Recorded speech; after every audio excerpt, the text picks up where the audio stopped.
softness. It dissolves like cotton candy in our mouths. Nothing, but everything, all at once. Love begins like love ends, when you least expect it. When reflected in the mirror, love changes shape, it alters, knocks here. What I mean to say is, in inversion, love succumbs to reason. In reflection though, love is vulnerability. Hope. Reunion. Parting. Doubt. Mending. Relief. Today, I, Utkarsh, And I, Ridhi, are here to look at love from the unique lens of spoken word poetry.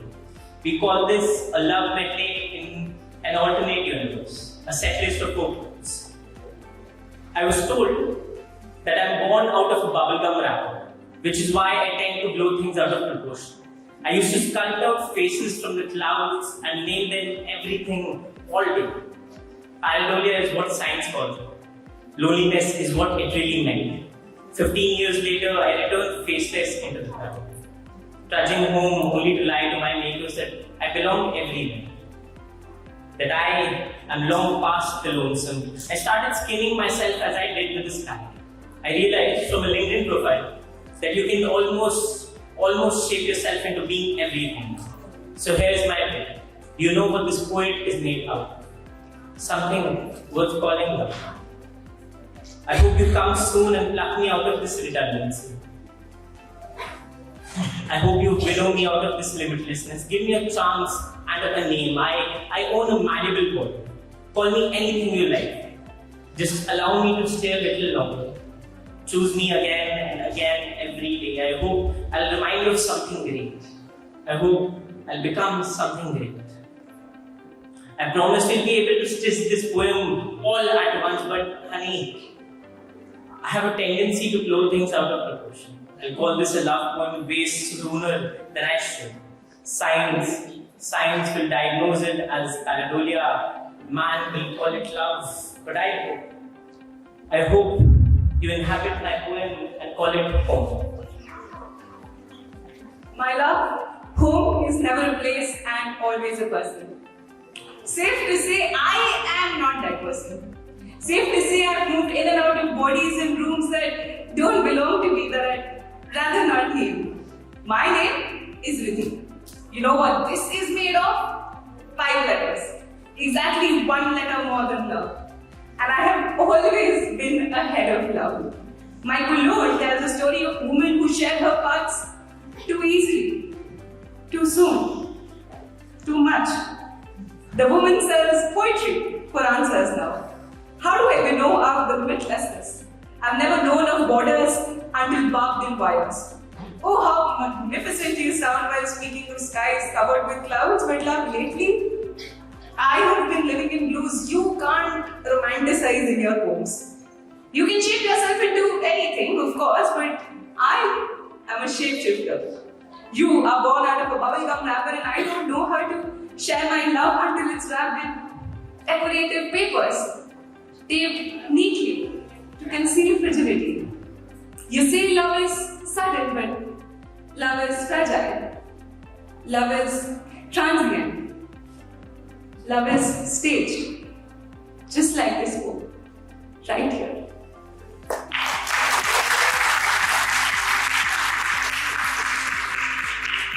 The last time we met, I said that I will see you again and I meant it. I, a defeated soldier, will walk with an empty gun and a radio in a war for as long as the song reminds me of lost love. Your feet stepping out of the door.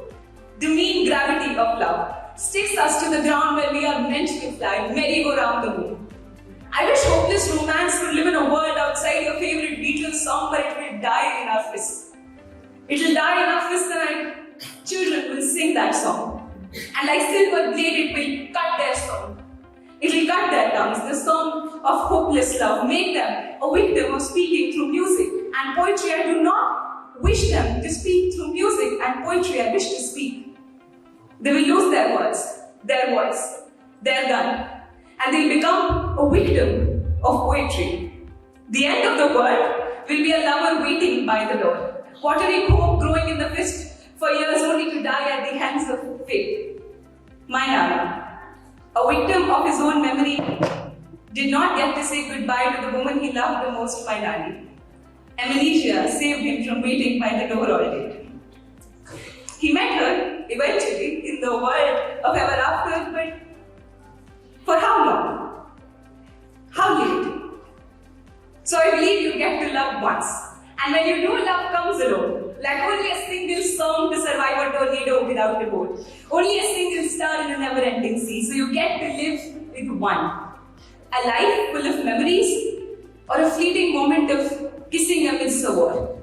We're walking towards each other, you see, contained in a round crystal bottle that rotates in a glittery snowstorm. A frenzyful beauty, our lives. Round in circles we never find an end. There is no center here, no end. There's a war going outside and an open door, and behind that I see you. I see you. Finally. You stand tall. 16 again. Our love will knock me off my feet, but I must ask myself, for how long?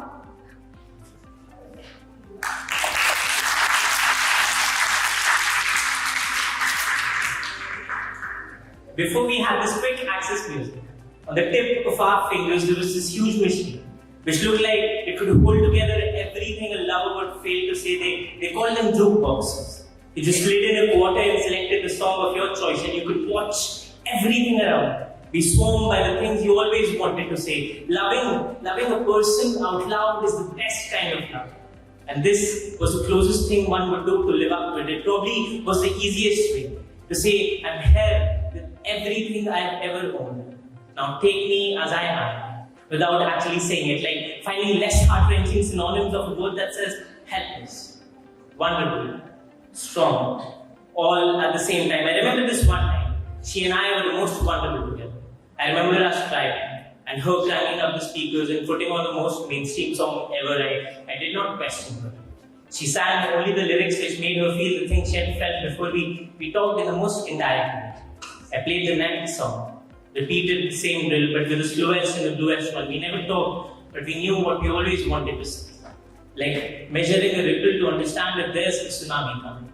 In the earlier times, asking a person to listen to a song was the only way to be understood.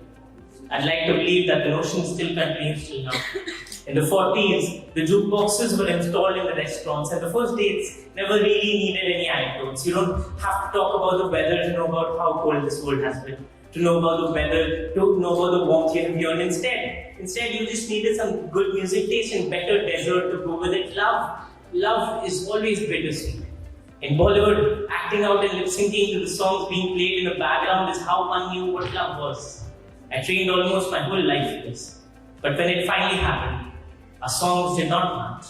Our songs were two different people who liked two different genres of music. Our songs did not make each other dance like we were supposed to.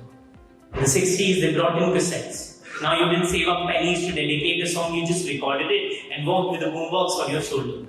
We changed and so did love. Now it was more handy, more fragile, more pocket size, brought in more of communication and more of complaining, more of two songs being played simultaneously like a broken boombox. Trying to figure out which side of the tape should be heard more, and us finally ending up with a broken cassette. These cassettes were always a complicated thing, like humans, they always messed it up. You had to unwind and trace back the rhythm, finding where everything went south, what to cut and where to take back. Even though we might have to trim a bit of our song, we aren't going to lose each other at least. We'll just lose ourselves, our fights, our songs. But peace is better. It becomes an affirmation before it becomes a prayer to survive the storm. We, the biggest hypocrites, became our own oppressors. We stayed in love until things were stripped away from us, like the lifeline of our cassette or our relationship. Now the route to her home from the mall was a straight line, just like what the navigation suggested it would be. Falling out of love was a tsunami we never saw coming. We stopped playing music for each other. We started writing poems instead.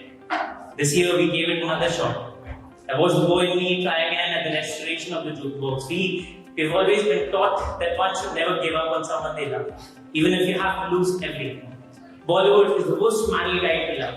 हार कर जीतने वाले को बाजीगर कहते हैं is a bad trip, the worst of all. I know this because we both lost a lot trying to rewind our cassettes while trying to undo our mistakes. We lost our own songs. But the resilient boy in me still went and found out that the machine had a faulty coin chamber. They do not manufacture these parts anymore. But I slid in the last coin anyway. And on came the very last song before it jammed again. And she told me that it's not our fault. It's just that she's tired now. And for the first time, I didn't have anything to play for her. For the first time, I told her, I understand. Instead of showing her that I really do. And she vanished, like some one-hit wonder, falling off of the Billboard Top 20 list to never be heard of ever again. And that is how I lost my love song to a person. And that is how I lost my love story to the world.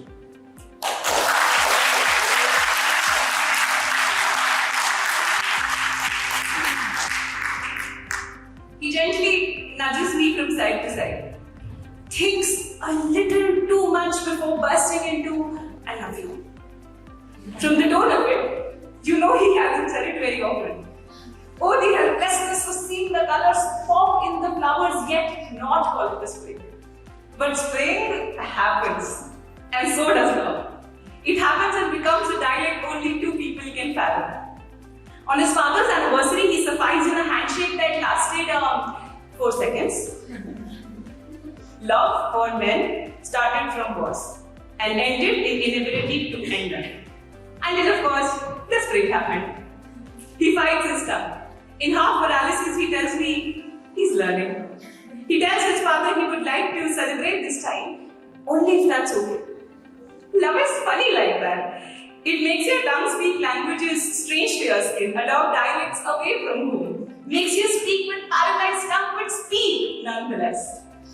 Next, you ask him, will he ever shed tears?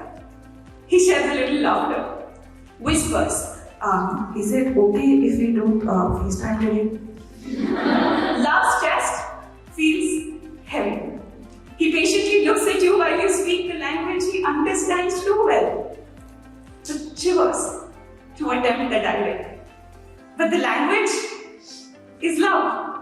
The dialect is the softness of it. You know he will. He must. Because love, it seems, is the only language to end wars. The only language to come home to.